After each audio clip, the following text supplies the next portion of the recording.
del historiador español Fernando Paz, Despierta. Cómo las élites están controlando el mundo. Es un libro del año 2021. Es más fácil engañar a la gente que convencerlos de que han sido engañados. Mark Twain. Introducción. ¿Los negacionistas tenían razón? El beneficiario de un crimen es siempre el primer sospechoso, aunque ciertamente la circunstancia del provecho no sea suficiente para determinar la autoría. Pero el investigador parte siempre de ese supuesto, seguro de que el criminal no ha de hallarse muy lejos. Por eso, las pesquisas comienzan por tener en cuenta tan elemental presupuesto. Qui prodest. Los beneficiarios de los hechos que aquí se relatan son perfectamente identificables, con sus nombres y apellidos. China, las grandes farmacéuticas, las Big Tech, la élite globalista, ¿han sido ellos? Ciertamente. No puede afirmarse que el SARS-CoV-2 haya sido puesto en circulación deliberadamente. No hay pruebas. Pero sí parece claro que el virus salió del Instituto de Virología de Wuhan y que con toda probabilidad se trata de una quimera, el resultado de una intervención artificial en el laboratorio. A estas alturas ambas cuestiones pueden darse por seguras, pese a que la ciencia y los medios defendieron lo contrario durante largos meses. Casi la totalidad de la población ha sido encerrada, confinada, embosada y vacunada. Una buena parte ha visto su vida arruinada en términos humanos, económicos y psicológicos, mientras se apoderaba de ellos la obsesión de la pandemia. Y sin embargo, la inmensa mayoría no ha oído hablar siquiera del evento 201. No es desde luego culpa suya, los medios han oscurecido sistemáticamente la información, proscribiendo cualquier debate y ahogando toda disidencia. Como consecuencia de la pandemia, la libertad de expresión se ha visto obscenamente limitada, las redes sociales han impuesto una permanente censura de la protesta. Las verificadoras determinan lo que es verdad y lo que no lo es. Donald Trump ha sido expulsado de la presidencia de Estados Unidos. La Agenda 2030 adelanta sus previsiones y nos anticipa que dejaremos de viajar en avión y de comer carne. China se hace de oro mientras el resto del mundo se abisma al desastre. Las farmacéuticas duplican sus beneficios e imponen la vacunación incluyendo niños e incluso animales domésticos. La inmigración ilegal se dispara, pero se limita drásticamente el tráfico legal de personas. ¿Cuál es el vínculo entre todos estos hechos? Pues que son el resultado de las políticas de la élite mundial, los objetivos que ésta lleva persiguiendo desde hace décadas. Cada uno de ellos constituía un propósito nada fácil de conseguir. Todos juntos parecía un imposible. Sin embargo, la pandemia lo ha hecho posible. ¿La pandemia? Bueno, eso es lo que todos creemos o fingimos creer, que esto es una pandemia. Desde el punto de vista legal lo es. Desde el punto de vista ético y del sentido común está muy lejos de serlo. Las cifras globales dejan poco margen a la duda. ¿De verdad vamos a considerar pandemia una enfermedad que ha matado a fecha del verano de 2021 a unos 4 millones de personas a lo largo y ancho de un planeta en el que viven 7.700 millones de seres humanos, es decir, a una persona de cada 1.900? Incluso en el caso de España, un país particularmente golpeado, la proporción es de un fallecido por cada 900 habitantes. Hoy se hace más verdad que nunca el viejo dicho de que una mentira tiene muchas más probabilidades de ser creída cuanto mayor sea. Pero por si acaso, cualquier cuestionamiento de las bases de esta pandemia es rechazada con una visceralidad irracional. Sin embargo, de modo inadvertido, lo que hace pocos meses se tenía por negacionista ha pasado a convertirse en doctrina oficial. Y es que los negacionistas han tenido razón desde el principio, porque ahora resulta que todo el mundo admite que la mascarilla no sirve para nada en exteriores, que impide respirar correctamente y que es un disparate hacer deporte con ella puesta. Ahora resulta que los confinamientos son contraproducentes y que no ahorran contagios, destruyendo las bases de un combate eficaz contra el COVID-19 al perjudicar la economía. Y ahora resulta igualmente que ya nadie duda seriamente de que el virus salió por accidente o deliberadamente del laboratorio del Instituto de Virología de Wuhan. Estas afirmaciones eran las que los medios consideraban hace unos meses, despectivamente, como negacionistas. Al parecer, lo razonable era considerar que la mascarilla, frente a toda experiencia y al sentido común, no afectaba la respiración o que el virus había salido de una sopa de murciélagos con o sin pangolín de por medio, en lugar de proceder de un laboratorio en el que se trabajaba la ganancia de función de un coronavirus, laboratorio situado en la misma ciudad de la que procedía el virus. Y como esto, tantas cosas. No es negacionismo, es disidencia frente al poder. Un poder que ha hecho todo lo posible por acallar esa disidencia a través de sus terminales mediáticas. Porque en definitiva, y respondiendo a la pregunta del principio, qui prodest celus is fecit. Prólogo. Corría el año 1898. En Ebelfert, el químico Heinrich Dresser, jefe del laboratorio de la farmacéutica alemana Bayer, daba el visto bueno para impulsar la producción de un nuevo muy prometedor medicamento, un opiáceo más poderoso que la morfina al que se le suponían múltiples aplicaciones. Un verdadero hallazgo, sobre todo teniendo en cuenta que apenas unos meses antes Bayer había sintetizado y comenzado a producir ácido acetil salicílico, que patentaría como aspirina al año siguiente. Pues esto podría ser aún mejor. La nueva producción de la factoría Bayer, insistía Dresser, debía ser experimentada con animales, ranas y conejos. Antes de su comercialización, el jefe del laboratorio de Bayer no ignoraba que el producto había sido sintetizado como diamorfina por un británico, el también químico Charles Romley Adler Wright, 2 décadas atrás. Las investigaciones de Wright, que buscaban un medicamento contra la tos que fuese efectivo pero que no produjese adicción, como sucedía con la morfina, le habían llevado a la conclusión de que tal cosa no era posible, sobre todo después de sus experimentos con animales. Wright había hervido durante unas pocas horas anhídrido acético con alcaloide de morfina para conseguir un producto muy eficaz, pero cuyos efectos a medio plazo eran peores que el mal que combatía. Dresser no lo ignoraba, pero decidió apuntarse el tanto, y Bayer, así como suena, comenzó a experimentar la terapia con sus propios trabajadores. Al principio todo resultó estupendamente. Los primeros que lo agradecieron fueron los empleados de la farmacéutica. El nuevo producto parecía maravilloso. Nada le hacía a uno sentirse mejor. Los síntomas de casi todo desaparecían. Los dolores, el malestar. Dresser acudió al Congreso Alemán de Naturalistas y Médicos de 1898 y anunció que disponía de un producto 10 veces más potente que la codeína para la tos y solo una décima parte de tóxico que esta. Además, adelantándose a las críticas que se veía venir, aseguró que carecía de los efectos adictivos de la morfina. Por sus efectos, el medicamento milagroso ya tenía nombre: heroína. Habían sido los propios trabajadores de Bayer los que bautizaran la nueva medicina, porque ese término describía perfectamente cómo se sentían después de tomarla. Dresser la había recetado con generosidad. Hay que reseñar que también se la había administrado a sí mismo.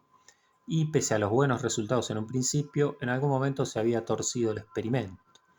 Tiempo más tarde, algunos empleados de la compañía se convertirían en adictos a la sustancia y muchos de ellos lo dejarían todo para seguir consumiéndolo. Luego incluso vendieron lo que tenían para procurársela por los medios que fuesen necesarios.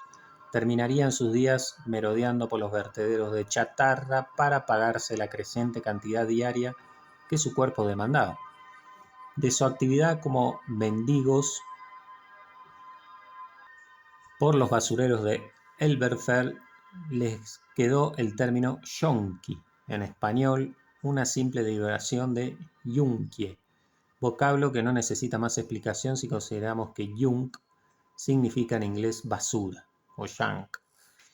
Dresser aseguraba que el medicamento producía unos benéficos efectos sobre el paciente y además era inofensivo.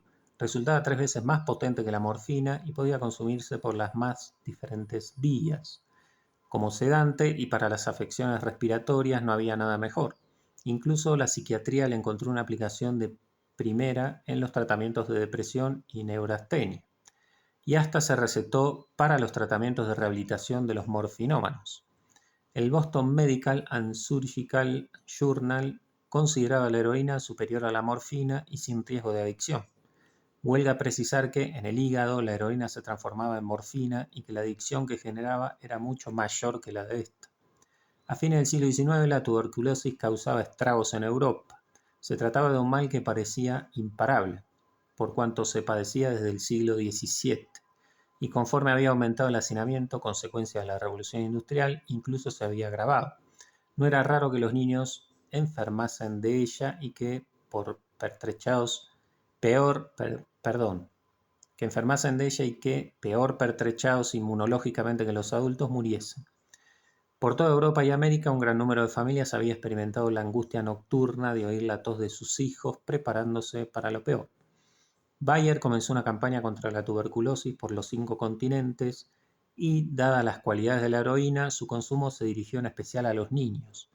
Pronto, el jarabe Bayer de heroína estaba presente en los domicilios de toda Europa. En 1899 ya se vendía y recetaba en 23 países. Se prescribió con largueza, hasta como preventivo de los catarros, como aseguraba la publicidad, en la estación lluviosa, jarabe Bayer de heroína. Y encima, según se aseguraba, no provocaba estreñimiento. Su popularidad fue enorme, de modo que cuando comenzó el siglo XX, los estudios médicos en Estados Unidos habían detectado los estragos que causaba entre las amas de casa y los niños, que con frecuencia fingían estar constipados para recibir. Aunque a los pocos años surgieron voces que clamaban contra el uso medicinal de la heroína, consiguiendo finalmente poner fuera de la circulación el medicamento, este se extendió a otros compuestos que siguieron comercializándose hasta bien entrada la tercera década del siglo XX. Eli Lilly llegó a vender frascos de 100 tabletas de heroína y la británica Allen & Hanbury's, que pasaría más tarde a formar parte de Glaxo, patentó unas pastillas que para potenciar su efecto mezcló con cocaína, heroína y cocaína, qué bien. Toda esta locura venía bien avalada por la ciencia, los expertos, los especialistas, diríamos hoy. Los tratados de medicina clínica incluían amplias recomendaciones acerca de la heroína. En España su venta fue libre hasta que en 1918 se obligó a adquirirla con receta médica, si bien Bayer había retirado su producto en 1913. Y aunque en Estados Unidos se excluyó de la venta libre en 1920, para entonces ya existían unos 200.000 heroinómanos en el país, pero solo fue prohibida en 1925. Ese mismo año, la enciclopedia de Espasa-Calpe todavía la describía como un buen sucedáneo de la codeína y de la morfina. El Comité de Higiene de la Sociedad de Naciones, lo más semejante a la OMS que podemos encontrar en esa época, no aconsejó su ilegalización hasta 1931. Increíblemente, en Alemania la heroína siguió vendiéndose en farmacias hasta 1958 y no se prohibió sino en 1971. A despecho de las teorías en favor de la legalización de las drogas como factor decisivo para su erradicación, en los años 70 en la República Federal de Alemania se consumía la mitad de toda la heroína de Europa. Si usted se pregunta, amable lector, qué tiene que ver este prólogo con el tema que nos ocupa, estoy seguro de que se lo aclararán las páginas que siguen.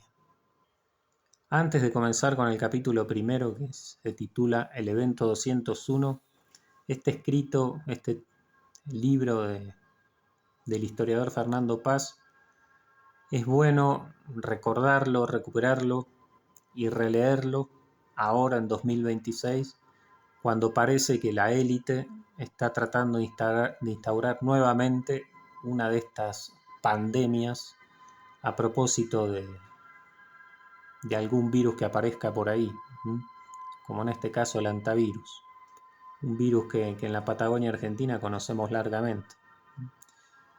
Pero bueno, es muy interesante recuperar este escrito. Continúo. Capítulo primero, el evento 201. Únicamente con toda clase de actos criminales podremos instaurar el bendito estado de la igualdad perfecta. El 18 de octubre de 2019, en el Hotel de Pierre, en la Quinta Avenida neoyorquina, tuvo lugar un encuentro de muy alto nivel organizado por el Centro Johns Hopkins para la Seguridad de la Salud, el Foro Económico Mundial y la Fundación Bill y Melinda Gates, Dicho encuentro fue bautizado como Evento 201. Hasta allí acudieron unas 130 personas de reconocida importancia mundial vinculadas a las finanzas, a la política, a los medios y a las farmacéuticas. Entre los asistentes se encontraban Ryan Morhart, asesor de salud y economía del Foro Económico Mundial, Paul Stoffels, director científico de Johnson & Johnson, Stanley Bergman, CEO de Henry Schein, Tim Evans, director de salud del Banco Mundial, Christopher Elias, presidente de la División de Desarrollo Global de la Fundación Bill y Melinda Gates, Avril Haines, ex subdirectora de la CIA, Sofía Borges, de la ONU, Matthew Harrington, de Edelman, Martin Nuchel, de Lufthansa, Eduardo Martínez, de UPS, Hans Taggi, de la NBC, Lavan Tiru, de la Autoridad Monetaria de Singapur, y George Gao, del CDC de China. ¿Qué podía convocar a personalidades tan señaladas, a representantes de algunas de las principales corporaciones mundiales, a un hotel de 5 estrellas en el suave otoño neoyorquino? La razón de la tan encopetada reunión era la simulación de una pandemia que se extendería por el mundo debido a un novedoso coronavirus zoonótico especialmente contagioso basado en el SARS y que, procedente de un murciélago, saltaba a los humanos a través de un animal intermedio. El supuesto incluía la ausencia de vacuna durante el primer año. Apenas se disponía de algunos medicamentos que por sí solos no podían detener la propagación de la enfermedad. La pandemia duraba 18 meses y en ella morían 65 millones de personas. Las consecuencias sociales y económicas, aunque desiguales, resultaban devastadoras. La simulación del evento 201 era la consecuencia de un documento publicado por la Organización Mundial de la Salud y el Banco Mundial un mes antes, es decir, en septiembre de 2019, llamado A World at Risk, un mundo en peligro. En dicho documento se advertía sobre las consecuencias de una pandemia para la que no estaríamos preparados y que se extendería por el mundo entero debido a la facilidad de las comunicaciones que finalmente mataría entre 50 y 80 millones de personas. Abre comillas. El mundo no está preparado para una rápida y virulenta pandemia de patógenos respiratorios que causarían no solo pérdidas humanas, sino también graves trastornos económicos y caos social. Las enfermedades víricas propensas a epidemias son cada vez más difíciles de manejar, cierra comillas. En dicho documento se incide en la relación con el cambio climático y en la necesidad de intervenir en prevención y en los sistemas sanitarios. Llama la atención lo desapercibido que ha pasado dicho documento, tanto teniendo en cuenta su contenido como su proximidad al evento 201 y a los acontecimientos que tendrían lugar a fines de aquel otoño. Algunos medios de comunicación, pocos, se hicieron eco de la publicación del Banco Mundial y la OMS, dándole el relieve que a posteriori hemos comprobado que merecía. El objetivo esencial del encuentro era el de subrayar cómo, a partir de un acontecimiento imprevisto de repercusión mundial, resulta imprescindible establecer fuertes sinergias público-privadas para una colaboración mucho más amplia e intensa entre los dos sectores, al tiempo que el retroceso experimentado en materia de colaboración internacional explicaría la insuficiencia de las respuestas nacionales ante una crisis de estas dimensiones. El objetivo último, volveremos sobre ello, es el de someter lo público al imperio de lo privado. De lo que acaeció en el evento 201, solo existe la información que los propios organizadores han dado de él, y lo que Janet Wu, de Bloomberg, quiso desvelar. Lo curioso es que apenas unas semanas después de celebrarlo, Bloomberg, el único medio informativo autorizado a estar presente y a difundir cierta información sobre lo tratado en el encuentro, daba por hecho que el simulacro no era simplemente un supuesto. En algunos momentos las revelaciones de esta cadena parecieran exceder lo acordado. ¿O se trataba de otra simulación? Todo pudiera ser, aunque hay algunos indicios de lo contrario. Así, el 4 de noviembre de 2019 informaba como sigue. Preparándonos para la próxima pandemia. A medida que el brote de coronavirus se acerca a una pandemia, los líderes mundiales y los funcionarios de salud están luchando por contener las consecuencias. Eso ha provocado cuarentenas y otras acciones de emergencia en todo el mundo. Es un escenario que fue planeado hace solo unos meses en una reunión de líderes en finanzas globales, políticas y atención médica. Janet Wu de Bloomberg estuvo allí y nos trae este informe. No sorprenderá a los iniciados saber que este audio de Bloomberg fue retirado de la circulación, un ejercicio muy habitual en las últimas fechas, así como que tampoco es el único que desaparece de esa página. En todo caso, el evento tuvo lugar con la discreción habitual, ni fue enterrado bajo un absoluto secretismo, ni tampoco trascendió a la opinión pública, de acuerdo al penumbroso modo de actuar de la élite globalista. Es probable que un exceso de secretismo contribuyese a alimentar las teorías de la conspiración, algo poco asumible para muchos ciudadanos occidentales. Por otro lado, el hecho mismo de su relativa publicitación facilita la digestión de este tipo de encuentros internacionales en los que se coordinan los esfuerzos de un buen número de países y de instituciones. Al fin y al cabo, ¿qué tiene eso de malo? Resulta perfectamente comprensible que los gobiernos del mundo traten de anticipar el estallido de una pandemia en orden a proteger a sus ciudadanos. Es incluso encomiable. Durante siglos los presidentes, los ministros de Exteriores, los diplomáticos o los altos responsables militares se han reunido para asegurar una cierta colaboración internacional o para coordinar una estrategia ante un fenómeno inquietante de cualquier orden. Pero este no es el caso de nuestros días. El ciudadano medio, que apenas sabe de las reuniones periódicas o de la existencia de ciertas instituciones que coordinan las políticas mundiales, no se para a considerar la evidente simultaneidad de los fenómenos sociales o la perturbadora homogeneidad ideológica que se extiende en silenciosa metástasis por todo Occidente bajo el colorista disfraz de la diversidad. En España, por ejemplo, la población muestra una notable apatía ante todo lo que sea política exterior. El desconocimiento de lo que sucede allende nuestras fronteras es casi absoluto, y ello facilita la impostura. Mientras tanto, asistimos a una privatización del mundo, pese a la extendida idea de que cada día es mayor la invasión de lo público en nuestras vidas y que el peligro es el Estado, poniendo en riesgo la supervivencia de la libertad individual a mayor gloria propia. Nada más disparatado, pues la esencia del fenómeno globalista radica en la colonización de los estados por parte de las fundaciones privadas en manos de los grandes multimillonarios, generalmente estadounidenses, yo agregaría judíos, hasta poner a aquellos al servicio de los proyectos de esas grandes fundaciones privadas. Han sido así dispuestos por una casta política servil y todas las intromisiones públicas en la vida de las personas redundan, en último análisis, en beneficio de sus privadísimas instituciones. El papel del poder público, el papel del Estado, consiste en ejecutar dichos proyectos cargando con la ingratitud y el descrédito que hagan falta, mientras las entidades privadas se lucran económica y socialmente y acaparan todo el prestigio por los resultados que, debidamente publicitados, son invariablemente positivos, a despecho de la realidad, no pocas veces.